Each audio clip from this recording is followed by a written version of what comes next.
একটা চমৎকার হাদিস আপনাদেরকে বলি। সহিহ বুখারীতে হাদিসটা রয়েছে। কি বললাম বুঝলেন? হাদিসটা বর্ণনা করছেন কে? কে? আম্মা জান আয়েশা সিদ্দিকা রাদিয়াল্লাহু তাআলা আনহা। আউযু বিল্লাহি মিনাশ শাইতানির রাজীম। মান আমিলা সালিহাম মিন যাকারিন আও উনসা ওয়া হুয়া মুমিনুন ফালানুহয়িন্নাহু হায়াতান তাইয়্যিবাতান وَلَنَجْزِيَنَّهُمْ أَجْرَهُمْ بِأَحْسَنِ مَا كَانُوا يَعْمَلُونَ وقال الله تعالى الذين ينفقون في السراء والضراء والكاظمين الغيظ والعافين عن الناس والله يحب المحسنين وقال الله تعالى يؤمنون بالله واليوم الآخر ويأمرون بالمعروف وينهون عن المنكر ويسارعون في الخيرات وأولئك من الصالحين আজকের জলসার সুযোগ্য নির্বাচিত যোগ্যতম সভাপতি, উপস্থিত আমন্ত্রিত ওলামায়ে কেরাম, বিজ্ঞাপিত অবিজ্ঞাপিত আজকের জলসার অতিথিবৃন্দ, শ্রোতা হিসাবে যারা এসেছেন, চলে গেছেন, আসছেন, নারী পুরুষ আবাল বৃদ্ধ বনিতা নির্বিশেষে সকলকে জানাচ্ছি আন্তরিক শুভেচ্ছা, ভালোবাসা, প্রেম, মোবারকবাদ, ধন্যবাদ, সাধুবাদ, স্নেহাশিস যথাক্রমে শ্রেণীগতভাবে। আলহামদুলিল্লাহ, এতক্ষণ পর্যন্ত আপনারা খুব উচ্চ শিক্ষিত মানুষদের কাছ থেকে জ্ঞান গর্ভ আলোচনা শুনেছেন। আমি বক্তা, আমার যে বিশাল পাণ্ডিত্য আছে তা নয়, আমি বক্তা, মানে আমার থুতুনির জোর বেশি আর কি, এইটা হচ্ছে আমার বেশি। তা আমি এসেছি আপনাদের সামনে কিছু কথা আলোচনা রাখবো। ওমা তৌফিক ইল্লা বিল্লাহ আলাইহি তাওয়াক্কালতু ওয়া ইলাইহি উনীব। আমি পবিত্র গ্রন্থ মুকুট আল কোরআনুল কারীমের সূরা আন-নাহল আয়াত নম্বর 97, সূরা আল ইমরান আয়াত নম্বর 134, সূরা আল ইমরান আয়াত নম্বর 113, এই তিনটি আয়াত আপনাদের সামনে তেলাওয়াত করেছি। প্রয়োজন মতো আরো কিছু কোরআনের আয়াত বা আরো কিছু হাদিস যুক্ত করার চেষ্টা করব ইনশাআল্লাহ। আমি কোনো ভূমিকা ছাড়াই, রাত্রি অনেক হয়েছে, একটু পরেই মানুষ চলে যাবে, আমি বক্তব্য আস্তে আস্তে করে শুরু করছি। আল্লাহ সুবহানাহু ওয়া তাআলা পবিত্র আল কোরআনের সূরা আন-নাহল আয়াত নম্বর 97 তিনি বলছেন, মান আমিলা সালিহাম মিন যাকারিন আও উনসা ওয়া হুয়া মুমিনুন। তোমাদের ভিতরে নারী হোক বা পুরুষ হোক, কেউ যদি আমলে সালেহ অর্থাৎ ভালো আমল যদি করে, আর যদি তারা ওয়া হুয়া মুমিনুন ঈমানওয়ালা হয় বা ঈমানের অবস্থায় থাকাকালীন যদি তারা ভালো কাজ করে, আল্লাহ বলছেন হায়াতান তাইয়্যিবাতান, তাহলে দুনিয়াতেই তাদেরকে আমি উত্তম জীবন দান করব। এখন আয়াত বাকি আছে। আল্লাহ সুবহানাহু ওয়া তাআলা বলছেন তোমাদের ভিতরে নারী পুরুষ যে কেউ হোক, যদি আমলে সালেহ যদি করে, তাহলে তারা যদি ঈমানের অবস্থায় যদি করে, তাহলে তাদের জন্য দুনিয়াতেই আমি উত্তম বসবাসের ব্যবস্থা করে দেব। এতটুকু আয়াতটার তর্জমাটা করলাম, এখনো আয়াত বাকি। এখানে আমাদের দুটো থেকে তিনটে জিনিস মাথায় নিতে হবে। এক, পবিত্র আল কোরআনে আল্লাহ সুবহানাহু ওয়া তাআলা যত জায়গায় মানুষের আমল করার ব্যাপারে তাগিদ করেছেন, সমস্ত জায়গায় শব্দ ব্যবহার করেছেন নয় আহসানু আমালা, নয় আমলে সালেহ। সূরা মুলকের ভিতর আল্লাহ তাআলা বলছেন লিয়াবলুয়াকুম আইয়ুকুম আহসানু আমালা। হায়াত এবং মওত কেন আমি সৃষ্টি করলাম? আমি তোমাদের পরীক্ষা করব যে তোমাদের ভিতরে উত্তম আমলকারীকে। এখানে বলা হচ্ছে আহসানু আমালা। আমরা সূরা 3-এ দেখি ইল্লাল্লাযীনা আমানু ওয়া আমিলুস সলিহাত, যারা ঈমান আনে আর সৎ কর্ম করে, আমলে সালেহ যারা করে। আর অত্তর আয়াতে আল্লাহ সুবহানাহু ওয়া তাআলা বলছেন মান আমিলা সালিহাম মিন যাকারিন আও উনসা, নারী পুরুষ যে কেউ করে সৎ কাজ, ভালো কাজ। দেখুন একটা কথা এবার আপনাদের বলি, কোন প্রোডাক্টে যদি আপনি দেখেন লেখা আছে 100% খাঁটি, তাহলে এই লেখাটা দেখে আপনাকে বুঝে নিতে হবে নিশ্চয়ই একই প্রোডাক্ট অন্য কোম্পানিতে ভেজাল ধরা পড়েছে, তাই না? ওই কারণে এই কোম্পানি তার মালে জনগণের মনে বিশ্বাস যোগাবার জন্য বলছে আমার মালটা 100% খাঁটি, তাই না? তার মানে বুঝে নিতে হবে পৃথিবীতে ভেজাল আমল গাদা আছে। ওই জন্য আল্লাহ তাআলা বলেছেন আমলে সালেহ করো। আল্লাহ যদি শুধু বলতেন আমল করো এটা একরকম, কিন্তু আল্লাহ বলছেন আমল তো অনেক, তার ভিতরে উত্তম আমলটা তোমরা করো, সালেহ সৎ আমলটা তোমরা করো। বাজারে অনেক আমল আছে না, যার সঙ্গে হাদিস কোরআনে কোনো সম্পর্ক নেই, আছে? আচ্ছা, একজন মানুষ মুমূর্ষ মানুষ মারা যাচ্ছে, বিছানায় শুয়ে আছে, আপনি কি করবেন? আপনি তার পাশে বসে কলেমা বলুন, লা ইলাহা ইল্লাল্লাহ। আপনার বলাতে যদি ওই লোকটা শুনে যদি একবার যদি বলে দেয়, তাহলে ও কোথায় থাকবে? জান্নাতে। কোথায়? জান্নাতে, তাই তো? তবে আপনি ওই লোকটাকে বলতে বাধ্য করতে পারবেন না যে তুমি বলো লা ইলাহা ইল্লাল্লাহ, তুমি বলো লা ইলাহা ইল্লাল্লাহ, কারণ ও এখন কঠিন বিপদের সম্মুখীন। আপনি ওকে বলতে বললে ও অস্বীকার করে দিতে পারে বা খারাপ কোনো কথা বলতে পারে। ওই জন্য আপনি তার পাশে বসে বলুন, আপনার শোনাতে যদি ও বলে দেয় তাহলে ওর থাকার জায়গা হয়ে যাবে জান্নাতে। এটা মুহাম্মদ সাল্লাল্লাহু আলাইহি ওয়াসাল্লামের শিক্ষা। কিন্তু আমাদের আপনার আব্বা মৃত্যু যন্ত্রণায় ছটফট করছে, আর আপনি গ্রামে ঘুরে ঘুরে দেখছেন যে কটা মাদ্রাসার ছেলে আছে, দেখি তাদেরকে ডেকে এনে যদি একটু ইয়াসিন সূরাটা অন্তত পক্ষে পড়া যায় তাহলে মনে হয় যন্ত্রণাটা একটু কমে যাবে, তাই না? এটা অনেক জায়গাতে হচ্ছে কি হচ্ছে না? মানুষ দেখবেন দুলে দুলে দুলে দুলে কোরআন মাজিদ পড়ছে, তাই না? আর মানুষ খুব চালাক, বিশাল চালাক এখন বর্তমানের মানুষ।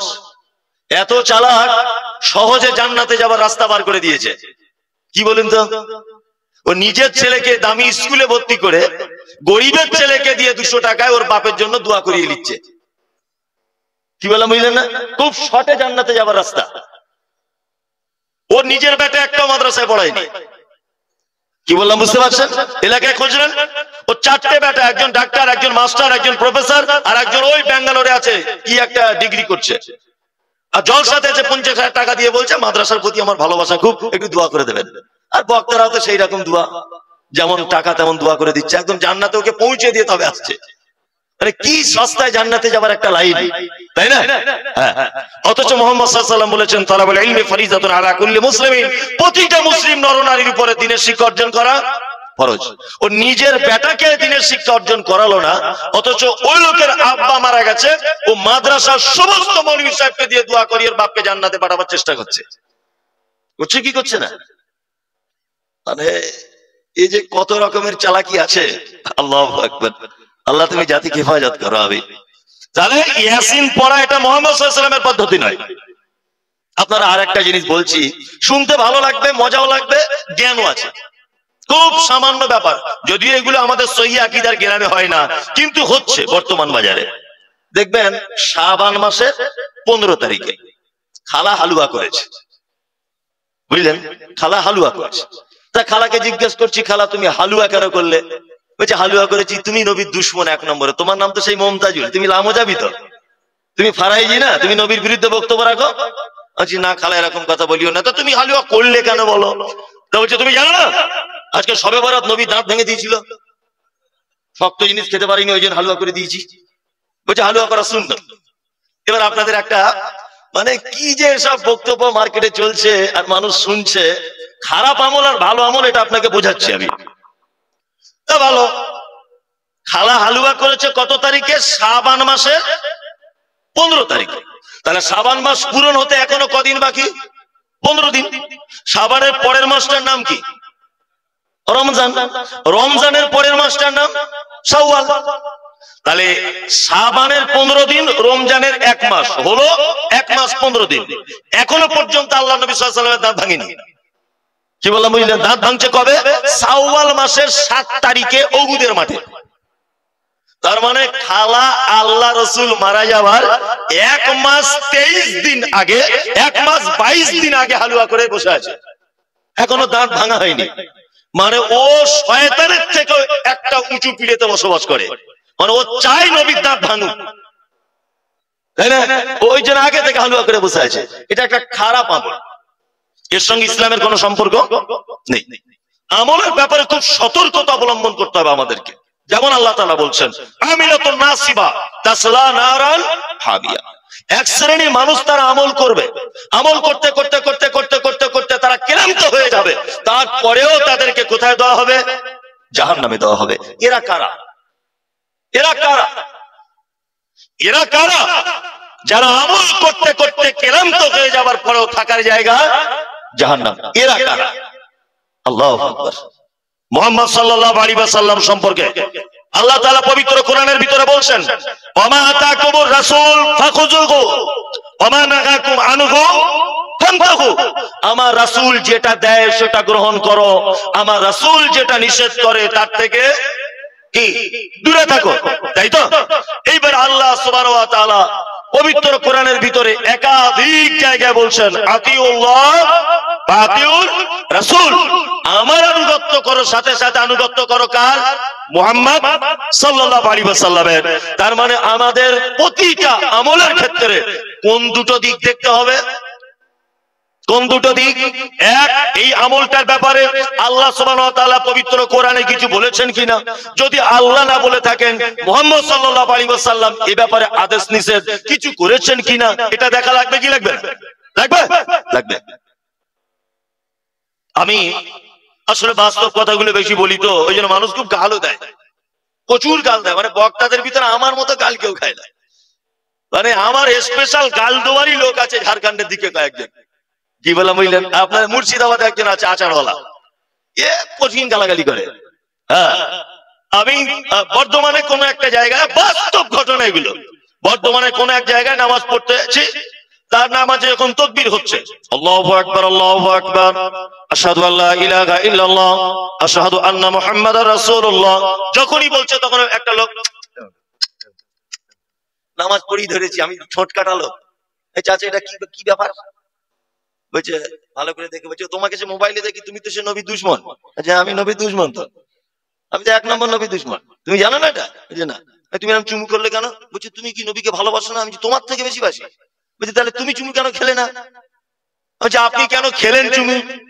কি কিসের ভিত্তিতে খেলেন? তো বলছে না, নবীর মতো লোকের নাম শুনলে চুমু খেতে হবে না। আচ্ছা বাহ, আপনার তো ভালো বুদ্ধি। আচ্ছা বলুন তো, আপনার কথা অনুযায়ী আল্লাহ বেশি বড় না নবী বেশি বড়? সব দিক দিয়ে ও নিজে তখন বলছে আল্লাহ। আচ্ছা আচ্ছা, তারপরে পরেই বলছে তারপরেই নবী। তাহলে আপনি বলুন, তাকবীর যখন দিচ্ছে মুয়াজ্জিন, আল্লাহু আকবার আল্লাহু আকবার, কবার আল্লাহ বললো? 2 বার। আর তুমি নবীর নাম শুনলে কবার চুমুটা মারো? বলছে মিনিমাম 3 বার মারি। তাহলে এবার বলো নবীর থেকে আল্লাহ কত বড়? বলছে এটা কি আর বলা যায়? কোটি কোটি কোটি কোটি গুণ বড়। ধরে নাও 1 কোটি গুণ বড় হবে। বলছে 1 কোটি গুণ ধরে নাও। তাহলে নবীর নাম শুনলে যদি 3 বার চুমু মারো, তাহলে আল্লাহর নাম শুনলে তো 2 বার হয়ে গেল, 6 কোটি বার চুমু খাওয়া উচিত। বুঝি তা তো ঠিক। আমাকে তো আগে কোনোদিন এরকম ভেঙে কেউ বলেনি। তুমি চুমু মারো, অসুবিধা নয়, তবে চুমু মারার কারণেই হয়তো তোমার ঠিকানা জাহান্নাম হতে পারে, কারণ মুহাম্মদ সাল্লাল্লাহু আলাইহি ওয়াসাল্লামের পক্ষ থেকে এরকম কোন রায় কি নেই, কোন রায় নেই। ওই জন্য আপনাকে আমলের ব্যাপারে খুব গুরুত্ব দিয়ে দেখতে হবে যে এই আমলটা মুহাম্মদ সাল্লাল্লাহু আলাইহি ওয়াসাল্লামের পক্ষ থেকে কোন রায় আছে কি না। কারণ আল্লাহ সুবহানাহু ওয়া তাআলা একটা মারাত্মক শব্দ ব্যবহার করছেন কোরআনে, আমিলাতুন নাসিবা তাসলা নারান হামিয়া। আমল করবে, আমল করতে করতে করতে করতে সারা রাত লোকটা নামাজ পড়ছে, ভোরবেলাতে ক্লান্ত হয়ে গেল, কিন্তু তার নামাজটা মুহাম্মদ সাল্লাল্লাহু আলাইহি ওয়াসাল্লামের পদ্ধতিতে হলো না। এই নামাজি থাকার জায়গা জাহান্নাম। খুব সাবধানে থাকবেন। কি বললাম বুঝলেন? এখন আবার কোন মানুষকে যদি ভুল ত্রুটি ধরিয়ে দেওয়া হয় তা আর এক বিপদ, আর এক বিপদ। নামাজে যখন সেজদায় যায় তখন পা গুলো কেমন করে রাখতে হয়? এরা আমার আঙুলের মতো করে। একটা লোক এইরকম করে আছে, তাকে বলছি চাচা কি এরকম করে, বলছে তোর কবরে তুই যাবি, আমার কবরে আমি যাবো, বেশি ভাত ভাত করে বকবি না। আর এরকম বেশি কিছু ডিস্টার্ব করলেন মসজিদে আসবো না, যদিও বা আসলাম আর আসবো না। দেখেন আপনি কাল সকালে প্রমাণ করুন, যান আপনি আপনার মসজিদে জোহরের সময় একটা লোককে আপনি সংশোধন করে দেন যে চাচা হাতটা এইভাবে ধরে আছো, একটু ভালো করে বাঁধো, রুকুটা এইভাবে করো চাচা, ভুল হচ্ছে। কোনো মতেই আপনার কথা শুনবে না। ও জবাব দিবে এটাই, তুমি কি বড় মৌলভী সাহেব নাকি? আব্দুল কাদিরের পাশে নামাজ পড়েছি, কিছু বলে না। আর তুমি কোথাকার কে 4 পয়সা মৌলভী সাহেব? এটাই বলবে। বলবে কি বলবে না? বলবে। তার মানে আমরা সংশোধন নিজেকে করতেও চাই না, আর যদি তাকে সংশোধন করার জন্য বলা হয় সে তেলে বেগুনে চলে যায়, চলে যায় না, চলে যায়। বাস্তব চিত্রের একটা কথা আপনাকে বলি, আমি বলে দিচ্ছি এই কথাটা মুহাম্মদ সাল্লাল্লাহু আলাইহি ওয়াসাল্লাম বলেছেন, আমি বলছি এই পদ্ধতিটা মুহাম্মদ সাল্লাল্লাহু আলাইহি ওয়াসাল্লামের পদ্ধতি, আর ও বারবার বলছে পদ্ধতি আজ থেকে 14 পুরুষ আগে আমার বাপ দাদা করে, সেটা হলো সব ভুল। এটা ওর জবাব, জবাব নয়, জবাব। আমি একটা মায়ের সাথে ছোট ছোট করে মানে দুনিয়াবি একটা উদাহরণ দিয়ে মানুষকে বোঝাই, তাহলে খুব সুবিধা হয়। এদের অবস্থা কেমন জানেন? আমি বলি অনেক জায়গাতে, ওই একটা মেথর পায়খানা ঘর পরিষ্কার করতে করতে দুপুরবেলা ক্লান্ত হয়ে গেছে, রাস্তা দিয়ে আস্তে আস্তে একটা গাছ তলাতে বিশ্রাম নিচ্ছে। একটা মেথর, মেথর সিমটম কি? তার হাতে একটা বালতি থাকে, একটা ঝাঁটা থাকে, তাই না? এটা দেখে বোঝা যায় ও মেথর। এখনো রোদ্দুরে গাছের ছায়াতে বসে আছে। তা আর একজন গ্রামে ফেরি করায় আতর বিক্রি করে, আতরওয়ালা, ও এখন কি করছে? ঘুরে ঘুরে ওই গাছতলাতে ছায়াতে এসে বসেছে। এখন বসেই নাক ধরছে এরকম করে, কি ব্যাপার, গন্ধ আসছে। তখন ওই লোকটাকে জিজ্ঞেস করছে, ভাই তুমি কি করো? বলছে লজ্জার ব্যাপার, বলবেন না কাউকে, আমি মেথর, পায়খানা পরিষ্কার করি মানুষের। বলছে তাই? বলছে না, কাজ তো ছোট বড় কিছু নেই, আপনি একটা কর্ম করে খান, ভালো কাজ। তবে ভাই একটা আপনাকে অনুরোধ করে বলছে, আপনার শরীর দিয়ে গন্ধ বার হচ্ছে, আমি তো আতরওয়ালা, জান্নাতুল ফেরদাউস আছে, একটু মেরে দেবো। তো বলছে তাহলে মেরে দেন যদি আপনার সুবিধা হয়। ও পকেট থেকে মোটামুটি জান্নাতুল ফেরদাউসের বোতলটা বার করে ওর সারা শরীরে লাগিয়ে দিয়েছে। লাগিয়ে তোমার পরে চটপট চটপট করে অজ্ঞান হয়ে গেছে। এখন এই আতরওয়ালা খুব বিপদে পড়েছে, বিশাল বিপদ। ঘটনা কি? বিশাল বিপদ। এই লোকটাকে কি করবে? এখন লোকে আমাকে মারবে, ডাকাত টাকাত মনে করে, চোর টোর মনে করে, ছিনতাইবাজ মনে করে। ও তাড়াতাড়ি করে বুদ্ধি করে একটা টোটো ভাড়া করে বহরমপুর হাসপাতালে নিয়ে গেছে। ডাক্তারবাবু জিজ্ঞাসা করছে, আতরওয়ালাকে তুমি কি করেছো লোকটাকে? বলছে ডাক্তার বাবু আমি গরিব মানুষ, আতরওয়ালা, আমি তো কিছু বুঝি না তেমন, ওর গায়ে গন্ধ বাড়াচ্ছিল মেথর, আমি একটু জান্নাতুল ফেরদাউস মেরে দিয়েছি। ডাক্তার তো বিচক্ষণ লোক, জ্ঞানী লোক, ও বুঝতে পেরে গেছে রোগ কোথায়। আতরওয়ালাকে বলছে শোনো, এর কিছু হয়নি, এক কাজ করুন। বলছে কি? বলছে হসপিটালের পিছনে দেখুন নতুন বাথরুম হয়েছে, পায়খানা ঘর, ওইখান থেকে কাঁচা মাল এনে নাকে লাগিয়ে দেন, দেখবেন ভালো হয়ে যাবে। বাথরুম ঘর থেকে কাঁচা মাল বার করে নাকে লাগিয়ে দিয়েছে। লোকটা একদম তৃক করে লাভ করে উঠেছে। আতরওয়ালা বলছে তো কঠিন জাদুকর, আপনি ডাক্তার নাকি জাদু খেলাতেন? বলছে আমি ডাক্তার, আমার এক্সপিরিয়েন্স হচ্ছে এই, আমার অভিজ্ঞতা হচ্ছে এই। এই লোকটা জন্ম থেকে মানুষের পায়খানার গন্ধ শুকে শুকে আসছে, আর ওকে যদি হঠাৎ করে আপনি এখন জান্নাতুল ফেরদাউস মেরে দেন, ও সহ্য করতে পারে? সারা জীবন বেদাত করে করে করে করে ওর মাথা দমদমের এয়ারপোর্টের মতো হয়ে গেছে। এখন আপনি যদি ওকে একটা সহিহ হাদিস বলেন, তাহলে ও চমকে উঠবে কি উঠবে না? উঠবে, উঠবে। ও তো বলবেই এটা আমার বাপ দাদা 14 পুরুষ করেছে, কারণ সারা জীবন আমলের ব্যাপারে বেদাতের মধ্যে ডুবেছিল। আজকে যদি লোকটাকে সহিহ হাদিসের কথা বলতে যান, ওর একটাই কথা যে মুমতাজুল নবীর দুশমন, মানে না, নবীর নাম শুনে চুম্বন খায় না। কি বললাম বুঝলেন না? এই ওই জন্য আপনাকে বলতে চাইছি যে আমলের ব্যাপারে খুব সতর্ক থাকবেন। আম্মা জান আয়েশা সিদ্দিকা রাদিয়াল্লাহু তাআলা আনহা হাদিস বর্ণনা করছেন, মুহাম্মদ সাল্লাল্লাহু আলাইহি ওয়াসাল্লাম তিনি বলছেন, মান আমিলা আমালান লাইসা আলাইহি আমরুনা ফাহুয়া রাদ্দুন। মানুষ এমন কোন আমল করে যে আমলে আমার পক্ষ থেকে কোনো রায় নেই, যে আমলে আমার পক্ষ থেকে কোনো পারমিশন নেই, যদি কোন মানুষ সেটা আমল মনে করে করে, ফাহুয়া রাদ্দুন, অবশ্যই সেটা বাতিল। অবশ্যই কি ওটা বাতিল, 10 পয়সা কোনো দাম থাকবে না। এইবার আপনাদেরকে আর একটা মজার কথা বলি, বিসমিল্লাহ, আর একটা মজার কথা বলে দিই, আল্লাহ অত্তর আয়াতে বলছেন আমলে সালেহ করবে, আহুয়া মুমিনুন, তবে তোমার ঈমানের অবস্থাতে ভালো কাজ করতে হবে। একটা কথা বলি, ঈমানের অবস্থা ছাড়া যদি কেউ ভালো কাজ করে, তার ভালো কাজের কোনো দাম আছে? আছে? নাই। আছে। আপনি নাই কেন বলছেন? আছে। আপনারা জানেন আমাদের নবী মুহাম্মদ সাল্লাল্লাহু আলাইহি ওয়াসাল্লামের আপন চাচা, নাম তার আবু তালিব। আবু তালিব ইসলামিক ইতিহাসের একটা বাংলা, আরবি, উর্দু, ফার্সি চটি বইয়েও আপনি দেখাতে পারবেন না যে আবু তালিব কখনোই মুহাম্মদ সাল্লাল্লাহু আলাইহি ওয়াসাল্লামের বিরুদ্ধচারণ করেছেন। কোশ্চেন কেন বিরুদ্ধচারণ করেনি? বরং বেঈমান মুশরিকেরা যখন মারতে এসেছে, আঘাত করতে এসেছে, আল্লাহ রাসূলের চাচা আবু তালিব প্রাচীরের মতো দাঁড়িয়ে গিয়ে হুঙ্কার ছেড়ে দিয়ে বলেছে, আমার ভাতিজা রানী তো দিন কবুল করবে না, ওটা ভিন্ন ব্যাপার, কিন্তু আমার ভাতিজাকে আঘাত করলে আমি ছেড়ে কথা বলবো না। চাচা মারা যাচ্ছেন, আল্লাহ নবী সাল্লাল্লাহু আলাইহি ওয়াসাল্লাম বলছেন, চাচা একবার শুধু আমার আনিত দিন আপনি গ্রহণ করে নেন, তাহলে কিয়ামতের দিন আপনি পরিত্রাণ পেয়ে যাবেন। আবু জেহেল, আবু লাহাব বেঈমানদের সর্দারের এসে বলছে, কি ব্যাপার আবু তালিব, সারা জীবন তুমি আব্দুল মুত্তালিবের দিনের উপরে থাকলে, মারা যাবার সময় ভাতিজার ইসলাম নামক ধর্ম মেনে, জীবন ব্যবস্থা মেনে তুমি পৃথিবী থেকে চলে যেতে চাইছো, এটা একটা লজ্জাজনক ব্যাপার। কথোপকথন চলছে, আল্লাহ নবী সাল্লাল্লাহু আলাইহি ওয়াসাল্লামের চাচা বলছেন, ভাতিজা মুহাম্মদ, আমি আমার বাপ আব্দুল মুত্তালিবের দিনের উপরেই থাকলাম। কথা বলা শেষ, পৃথিবী থেকে চলে গেলেন আপন চাচা আবু তালিব। মুহাম্মদ সাল্লাল্লাহু আলাইহি ওয়াসাল্লাম তিনি বলছেন, আমার চাচাকে জাহান্নামে দেওয়া হবে। আমার চাচা বলে সাবসিডি এতটুকুই যে দুটি আগুনের জুতা পরিয়ে দেওয়া হবে, তার কারণে আমার চাচার মাথার মগজ টকবক টকবক করে ফুটবে। এটা হচ্ছে জাহান্নামের সব থেকে হালকা আযাব, সব থেকে ছোট আযাব। কি বুঝলেন আপনি? আপনাকে আমি এটা বোঝাতে চাইলাম যে একটা লোকের জীবনে যত ভালো কাজ থাক না কেন, সেই লোকটা যদি মুহাম্মদ সাল্লাল্লাহু আলাইহি ওয়াসাল্লামের আনিত দ্বীন অর্থাৎ তার ভিতরে ঈমান নামক বস্তুটা যদি না থাকে, তাহলে কোশ্চিন কালেও জান্নাতে যাওয়া সম্ভব হবে না। হুজুর কত বড় মিথ্যুক আর কত বড় যে বিশ্বাসঘাতক।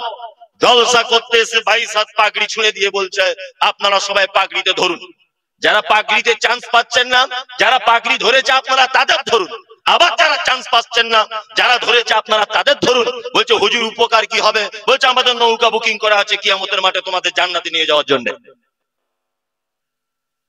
অজস্র বক্তব্য আপনি বাংলাদেশের এই সমস্ত ভণ্ড মানুষদের কাছ থেকে পাবেন, অজস্র বক্তব্য। নামাজ রোজা অসুবিধা নাই।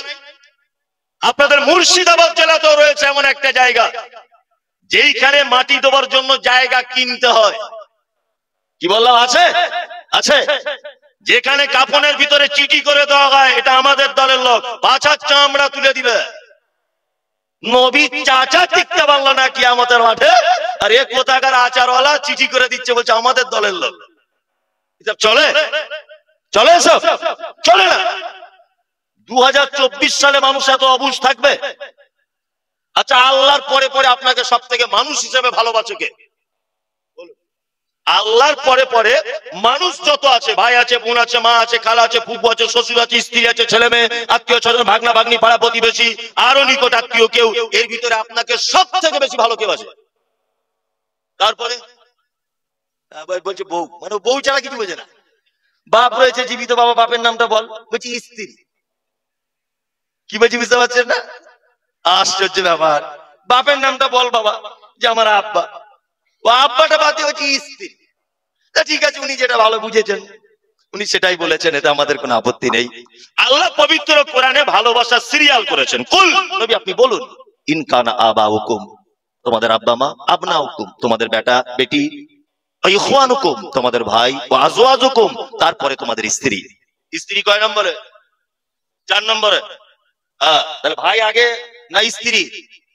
আল্লাহ ব্যবহার করছে ভালোবাসার জিনিস কয়েকটা আছে, তার ভিতরে 1 আবাউকুম, তোমাদের আব্বা মা, 2 আবনাউকুম, বেটা বেটি, 3 ইখওয়ানুকুম, তোমাদের ভাই, 4 আজওয়াজুকুম, তোমাদের স্ত্রী। স্ত্রী কয় নম্বরে? তার আগের শব্দ কে? ভাই। ইখওয়ানুকুম ভাই না ভাই, তার মানে স্ত্রীর আগের পজিশনে কে ভাই? বর্তমানের অবস্থা কি? ওই বইয়ের কথা শুনে ভাইকে মেরে 4টে সেলাই পরিয়ে দিয়েছে মাথাতে। হচ্ছে কি হচ্ছে না? আল্লাহু আকবার। যাই হোক, তার মানে প্রথম ভালোবাসা আপনার মা সব থেকে বেশি ভালোবাসে, তারপরের স্থান কার? আপনার আব্বার, তাই তো? তারপরের স্থান কে? আপনার ছেলে মেয়ে, তারপরে কে?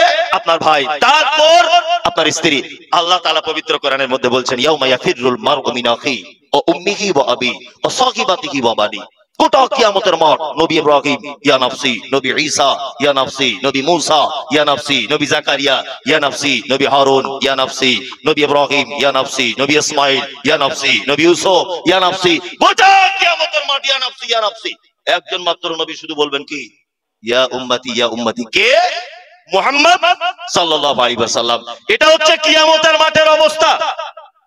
আল্লাহ তাআলা বলছেন, ইয়াওমা তারাউনাহা তাযহালু কুল্লু মুরজিআতিন আম্মা আরজাত ওয়া তাযাউ কুল্লু যাতি হামলিন হামলাহা ওয়া তারান নাসা সুকারা ওয়া মা হুম বিসুকারা ওয়ালাকিন আযাবাল্লাহি শাদীদ।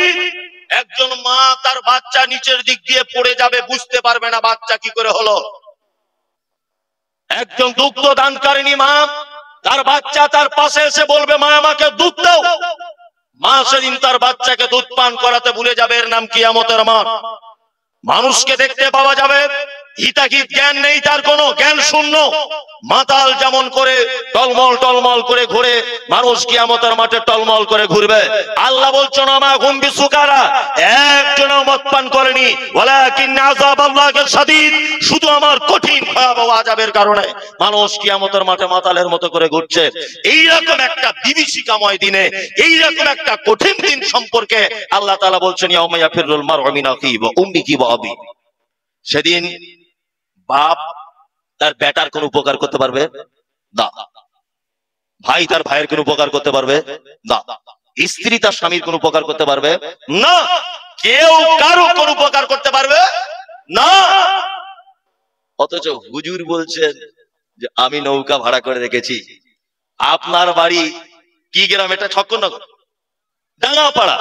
আপনার বাড়ি ডাঙ্গাপাড়া, পীর সাহেবের বাড়ি এখান থেকে 550 কিলোমিটার দূরে। আপনি যার মুরিদ, যে মা পেটে ধরলো ওই মা কিয়ামতের দিন উপকার করতে পারবে না। 550 কিলোমিটার দূর থেকে নৌকা নিয়ে আসবে। এটা হযরত ওমরের জামানা যদি হতো না, এদেরকে ধারালো ছুরি দিয়ে কচকচ করে কেটে দিত সব, একজনকে বাঁচার অধিকার থাকতো। কি বললাম বুঝলেন? ঈমানের অবস্থায় ভালো কাজ করতে হবে। এইবার আরেকটা কথা আল্লাহ বলছেন, হায়াতান তাইয়্যিবাতান। ঈমানের অবস্থায় যদি তোমরা ভালো কাজ করো, আরে আখিরাতে তো যা দিব, দুনিয়াতেই তোমাদেরকে পুরস্কার দিয়ে দেব। দুনিয়াতে পুরস্কার পেয়েছে ডাঙ্গাপাড়ার এরকম কেউ আছে? যে মাদ্রাসায় 50,000 টাকা দান করেছি, বাড়িতে 50,000 টাকা রাখা ছিল, বাড়িতে গিয়ে বাক্স খুলে দেখছি ওটা 1.5 লাখ টাকায় পরিণত হয়েছে। এরকম ঘটনা ঘটেছে? ঘটেনি। কিন্তু ভালো কাজ করলে দুনিয়াতে প্রাইজ আছে না নেই? আছে। চলুন এইবার আপনাকে একটা চমৎকার ঘটনা পেশ করছি, ঘটনাটা শোনার চেষ্টা করুন। এক, আল্লাহ নবী সাল্লাল্লাহু আলাইহি ওয়াসাল্লাম মিরাজের রাত্রিতে মিরাজে গেলেন। রাস্তাতে অনেক ঘটনা, অনেক রাস্তাতে ঘটনা, আমি একটাও বলছি না। জান্নাত দেখলেন, জাহান্নাম দেখলেন। জান্নাতের সাইডে ঘুরতে ঘুরতে দেখছেন একজন ছেলে, সে যেন তার পায়ের আওয়াজ আমার কানে আসছে। যেমন বুট জুতো পরলে বা শক্ত জাতীয় জুতো পরে আপনার হাঁটা চলা করলে ঠক ঠক করে আওয়াজ হয়, ঠিক তেমন জান্নাতের ভিতরে আওয়াজ হচ্ছে। চলুন, আল্লাহ রাসূল সাল্লাল্লাহু আলাইহি ওয়াসাল্লাম বলছেন, আমি আরেকটু আগিয়ে এলাম, আরেকটু আগিয়ে দেখছি জান্নাতের ভিতরে একজন পর্দানাসীন মহিলা আরেকজন মহিলার সঙ্গে কথোপকথন করছে। আমি জিবরিলকে বললাম, মহিলাটি গলার কণ্ঠস্বরটা চেনা চেনা মতো লাগছে, খুব পরিচিত মনে হচ্ছে। কে? প্রথম নম্বরে যে ছেলেটির কথা বলা হচ্ছে, জিবরিল আমিন বলছেন, এটা আপনার মসজিদের মুয়াজ্জিন হযরতে বেলাল। কে? বেলাল। আর মহিলাটির নাম কি? আনাস। আনাস, আনাসের মা। উমাইর, উমাইরের মা। কি বললাম বুঝলেন? কার স্ত্রী? আবু তালহার স্ত্রী। নাম কি? রুমাইসা। ডাক নাম উম্মে সুলাইম। দেখুন দুনিয়াতে পুরস্কার পাওয়া যায় কিনা। আল্লাহ রাসূল ফেরত এলেন। ফেরত আসার পরে হযরতে বেলালকে ডেকে বলছেন, বেলাল, এক আশ্চর্য ঘটনা ঘটে গেল। আরে মিরাজের রাত্রিতে, গতকাল রাত্রিবেলায় তোমাকে জান্নাতে তোমার পায়ের আওয়াজ শুনে এসেছি বেলাল, বলো তো কি করো? কি করো বলো? হযরত বেলাল বলছেন, আল্লাহ রাসূল তেমন তো কোনো আমল নেই, আমার একটি ছোট্ট আমল আছে। আমলটা হচ্ছে এই যে দিনের বেলা যতবার অজু নষ্ট হয়ে যায় ততবার অজু করে 2 রাকাত নফল সালাত আদায় করি, এইটুকুই আমার উত্তম আমল, আর কোনো উত্তম আমল নেই। বেলালকে, বেলাল হচ্ছে সেই ইথিওপিয়া দেশের মানুষ, দক্ষিণ আফ্রিকার ইথিওপিয়া শহরের মানুষ, হাবশি দেশের মানুষ, ঠোঁটগুলো খুব লম্বা চওড়া মাটির দিকে ঝোলা, আর মাথার চুলগুলো পাখির বাসার মতো, আর কালো কুচকুচলো হযরতে বেলাল। কিন্তু আল্লাহ রাসূল সাল্লাল্লাহু আলাইহি ওয়াসাল্লাম কি বলছেন? জান্নাতের ভিতরে দেখে এলেন কাকে? বেলালকে। আচ্ছা বলুন, তখনও বেলাল বেঁচে ছিলেন না মারা গিয়েছিলেন? বেঁচে ছিলেন। তাহলে বেঁচে থাকা অবস্থায় আল্লাহ রাসূল সাল্লাল্লাহু আলাইহি ওয়াসাল্লাম তাকে জান্নাতে তার পায়ের আওয়াজ শুনছেন। আবু তালহাকে ডাকলেন। আল্লাহ রাসূল বলছেন, আবু তালহা, একটা আশ্চর্য ঘটনা শুনে নাও। আমি তোমার স্ত্রীকে জান্নাতের ভিতরে দেখে এলাম।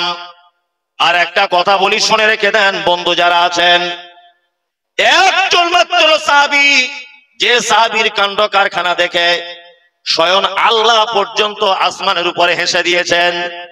কে? নাম হলো তার আবু তালহা। কি ঘটনা? না, আল্লাহ রাসূলের দরবারে মেহমান এসেছে। মেহমান এসেছে আল্লাহ রাসূলের দরবারে। মেহমান আসার পর আল্লাহ রাসূল সাল্লাল্লাহু আলাইহি ওয়াসাল্লাম বলছেন, আমার বিবিদের বাড়িতে একবার খোঁজ নাও তো, খাবার আছে কি দেখো তো। আবু তালহা বলছেন যে আল্লাহ রাসূলের বাড়িতে তখন 11 জন স্ত্রী ছিল। কতজন? 11 জন। একজনের বাড়িতে কোনো খাবার নাই পানি ছাড়া। তার মানে আল্লাহ রাসূলের বিবিদের বাড়িতে পানিটাও একটা খাবার ছিল না তো। আম্মা জান আয়েশার বর্ণনা থেকে বোঝা যায়, আম্মা জান আয়েশা বলছেন, একটা চাঁদ দেখলাম, তারপরে আরেকটা নতুন চাঁদ দেখলাম, এর মাঝখানে আমাদের বাড়িতে কোনো উনুন জ্বলেনি। তারপরে আরেকটা নতুন চাঁদ দেখলাম, তারপরেও দেখেছি আমাদের বাড়িতে কোনো উনুন জ্বলেনি। তার মানে একটা চাঁদ নতুন দেখার পর আরেকটা নতুন চাঁদ দেখতে কতদিন টাইম লাগে? 1 মাস, তাই না? পরপর 3টে চাঁদ দেখে নিলাম, অথচ আমাদের বাড়িতে উনুনে কিছু চাপানো হয়নি। তার মানে রাসূলের বিবিদের বাড়িতে পানিটাও এক প্রকারের খাদ্য ছিল। কি বললাম বুঝতে পারছেন? আর একটা কথা আপনাদের বলি, তখন নবীজি কে ছিলেন? মদিনার রাষ্ট্রপ্রধান, মুখ্যমন্ত্রী। মদিনার মুখ্যমন্ত্রীর দায়িত্ব পালন করছিলেন কে? মুহাম্মদ সাল্লাল্লাহু আলাইহি ওয়াসাল্লাম। মুখ্যমন্ত্রী রাষ্ট্রপ্রধানের বাড়ির বিবিদের কাছে খাওয়ার। আমাদেরও নেতা ওই রকমই নেতা, খুব দয়ালু নেতা, তাই না? আগে আন্ডারপ্যান্ট পরে ঘুরতো, কেউ চিনতো না। কি করে ভোটে জিতে গেছে, দেখছি বুলেট গাড়ি চেপে ঘুরছে হঠাৎ। কি ব্যাপার মামু? এটা কিনেছি আর কি। বুঝতে পারছি না, টাকা কোথা থেকে এলো? বক্তাদের বড় লোকের বাড়িতে বসতে দেওয়া হয়, দেখবেন। এটা মাদ্রাসার জলসা বলে মাদ্রাসায় বসেছিলাম, কিন্তু অন্যান্য জলসাগুলোতে বক্তাদের আমন্ত্রণ থাকে কোথায়? বড় লোকের বাড়িতে, গ্রামে, যারা একটু ধনী লোক, বাথরুম কলের ভালো ব্যবস্থা, সেই চাকচিক্য বাড়ি। যে ডাইনিং টেবিলে খেতে দিচ্ছে তারই দাম মনে হয় 2-2.5 লাখ টাকা। সাংঘাতিক বাড়ি। জিজ্ঞাসা করছি, ভাই আপনি কি করেন? অনেক সময় তো জানতে মনের ভিতরে জাগে না, কি করেন? বলছে আমি 3 বারের প্রধান হুজুর। আর কি করেন? বলছে আর কিছু করি না। মনে মনে ভাবছি, প্রধানের বেতন তো 6,000 7,000, 2.5 লাখ টাকা ডাইনিং টেবিল, এটা এলো কোথা থেকে? এটা হচ্ছে বর্তমান আমাদের নেতাদের চরিত্র। কি বললাম বুঝলেন না? আর মুহাম্মদ সাল্লাল্লাহু আলাইহি ওয়াসাল্লামের চরিত্র কি? বাড়িতে 11 জন বিবির বাড়িতে আবু তালহা বলছেন পানি ছাড়া আর কোনো খাবার নাই। আল্লাহু আকবার। আল্লাহ রাসূল সাল্লাল্লাহু আলাইহি ওয়াসাল্লাম এই কথা শোনার পরে সাহাবীদের উদ্দেশ্য করে বলছেন, এই তোমাদের ভিতরে কে আছো আজকে মেহমানের মেহমানদারি করাবে? আল্লাহ তার খাজুরে বরকত দিবে, আল্লাহ তার মালে বরকত দিবে। কে? আবু তালহা হাত তুলে দিয়ে বলছেন, আল্লাহ রাসূল আমি রয়েছি প্রস্তুত। বাড়িতে খাবার আছে কিনা দেখার টাইম নেই। কি বললাম বুঝলেন না? কেমন ইমান, বুঝতে পারছেন? কেমন ইমান? আমাদের ইমান কি? জুম্মার দিনে 4টে অন্ধ লোক এসেছে চাঁদা তুলতে, সেক্রেটারি একবার এইরকম করে দেখছে, মোতাল্লি এরকম করে দেখছে, অবস্থা খারাপ, 4 জন সবাই বাড়ি চলে গেল। লাস্ট ইমাম সাহেব বলছে, কই গো, কেউ চাটি ভাতের ব্যবস্থা করেন? অথচ আপনার স্ত্রী 4 দিনের আদা রসুন একসাথে বেটে ফ্রিজে, ডিপ ফ্রিজের ভিতরে রেখে দেয়, এত সুখ। তারপরে আপনার বাড়িতে একটা মেহমান ভাত পায় না, একজন মেহমানের ভাত জোটে না। প্রত্যেক জুম্মাতে অন্তত পক্ষে আপনার স্ত্রীকে বলে রাখবেন এটা, যে আমাদের বাড়িতে একটা লোক খাবে। মৌলভী সাহেব, যদি মেহমান না আসে ওই খাবারটা আপনি এসে খেয়ে যাবেন না? দেখবেন ওই লালগোলার একটা লোক শুকটি মাছ বিক্রি করতে এসেছে, জুম্মার নামাজ পড়তে মসজিদে ঢুকেছে, লালগোলাতে তার বাড়ি, ও মুসলিম, ও 5 ওয়াক্ত সালাত আদায় করে, ও মসজিদে ঢুকেছে, ওকে ধরে বাড়ি টেনে নিয়ে যান, ভাই আমাদের বাড়িতে চাটি খেয়ে যাবেন। আর একটা পদ্ধতি বলে দিই, জামাই আসলে ফোন করে আসে 1 সপ্তাহ আগে, মা আমি যাচ্ছি 3 জন বন্ধুকে নিয়ে। 1 সপ্তাহ আগে যখন ফোন করেছে তাকে খাওয়ানো খুব কঠিন। দেশি মুরগা, চমচম, মিষ্টি দই আর 7 আপ, সালাড, ডিম সিদ্ধ 4-5টা করে, কারণ ও ফোন করে এসেছে। কিন্তু যে লোকটা জুম্মার দিনে অন্ধ লোক, তার বেটির বিয়ের জন্য চাঁদা তুলতে এলো, বলুন তো ও কাউকে ফোন করে এসেছে যে আমি যাচ্ছি একটু বিরিয়ানির ব্যবস্থা করিও? এরকম কোনো ব্যাপার আছে নাকি? তার মানে মেহমানকে খাওয়ানোর মতো সহজ পদ্ধতি আর কোন পদ্ধতি নাই, খুব সহজ পদ্ধতি। চলুন, আবু তালহা বাড়িতে মেহমান নিয়ে গেছেন রাতের বেলা, দরজায় কে? আল্লাহ রাসূলের সাহাবী আবু তালহা। বাড়িতে কোনো খাবার আছে? বাড়িতে খাবার আছে? 3টে কথা বিবিকে বললেন। কটি? 3টি। 1, সাথে মেহমান, আল্লাহ রাসূলের মেহমান। 2, খাবার আছে? হ্যাঁ খাবার আছে, 2টি বাচ্চা ছেলের মতো খাবার আছে, 2টি বাচ্চা ছেলের খাবার। আচ্ছা শেষ। আচ্ছা এক কাজ করো তাহলে, খাবার পাকাতে শুরু করে দাও। 3, তখনকার দিনে ইলেকট্রিক ছিল না, কারেন্ট ব্যবস্থা ছিল না, প্রদীপের আলো মানুষ ব্যবহার করত, তাই না? এখন একটি সুন্নতের মাঝখানে লুকিয়ে আছে, কি? মেহমানের সঙ্গে খেতে হবে। এর ভিতরে একটা লজিক আছে, লজিকটা বলে দিই, দেখবেন আপনার দিমাগ খুলে যাবে। আপনার বাড়িতে একটা অভাবী লোককে আপনি নিয়ে গেছেন খাওয়ার জন্য, আপনি তাকে প্লেটে করে খাবার দিলেন, হ্যাঁ? আপনি যদি তার সাথে বসে যদি না খান, তাহলে সে কি ভাববে? ধনী লোক তো, আমাকে মনে হয় যা তা করে দিল, ও মনে হয় ভিআইপি বাড়িতে কিছু খাবে। অথচ একই খাবার খাবেন, কিন্তু তার মনে এটা জাগবে। জাগবে কি জাগবে না? জাগবে। ওই জন্য দুস্থ, মাদ্রাসার শিক্ষক, আদায়কারী যে কেউ আপনার বাড়িতে যাক, এটাও একটা সুন্নত যে আপনি তার সাথে বসে খাওয়ার কি চেষ্টা করবেন। ডাল ভাত যা হবে একসঙ্গে বসে খাওয়া দাওয়া করবেন। আবু তালহা বলছেন 2টি বাচ্চা ছেলের খাবার, যদি এই খাবারটা আমরা 2 জন যদি খাই তাহলে তো শেষ হয়ে যাবে অল্প তাড়াতাড়ি। তখন স্ত্রী পরামর্শ দিয়ে বলছেন, এক কাজ করিয়ে, আপনারা 2 জন খেতে বসবেন, আর আমি কোন একটা বাহানা করে প্রদীপটাকে নিভিয়ে দেব, প্রদীপটা জ্বালানোর চেষ্টা করব, ঠিক করব, হাবি যাবি কোন একটা কাজে ব্যস্ত থাকবো। আর এর ফাঁকে ফাঁকে আপনিও প্লেটে হাত দিবেন, মুখে হাত তুলবেন, মুখটা লাড়াচাড়া করবেন, কিন্তু খাবেন না। আপনি যদি খান তাহলে আল্লাহ রাসূলের মেহমানের পেট ভরবে না। সারা রাত চলে গেল, আল্লাহ রাসূলের মেহমানের পেট পরিপূর্ণ করে দেওয়া হলো। সকালবেলা ফজরের পরে আল্লাহ রাসূল আবু তালহাকে ডেকে বলছেন, আবু তালহা শোনো, আশ্চর্য বোধ করছি আমি নিজেকে। সেটা হচ্ছে এই যে গতকাল তোমাদের স্বামী স্ত্রীর যা কাণ্ড কারখানা, আমার মেহমানের সঙ্গে তোমরা যা করেছো, আল্লাহ খুশি হয়েছে এত যে আল্লাহ আসমান থেকে হেসে দিয়েছে তোমাদের স্বামী স্ত্রীর দুজনের কাণ্ড কারখানা দেখে। এদের জন্য কোরআনে একটা আয়াত অবতীর্ণ হয়েছে, সূরা হাসরের 9 নম্বর আয়াত। আল্লাহ তাআলা বলছেন, আরে মুমিন তো তারাই, ভালো মানুষ তো তারাই যারা নিজেদের থেকে অপরকে অগ্রাধিকার দেয় বেশি। কি বললাম বুঝলেন না?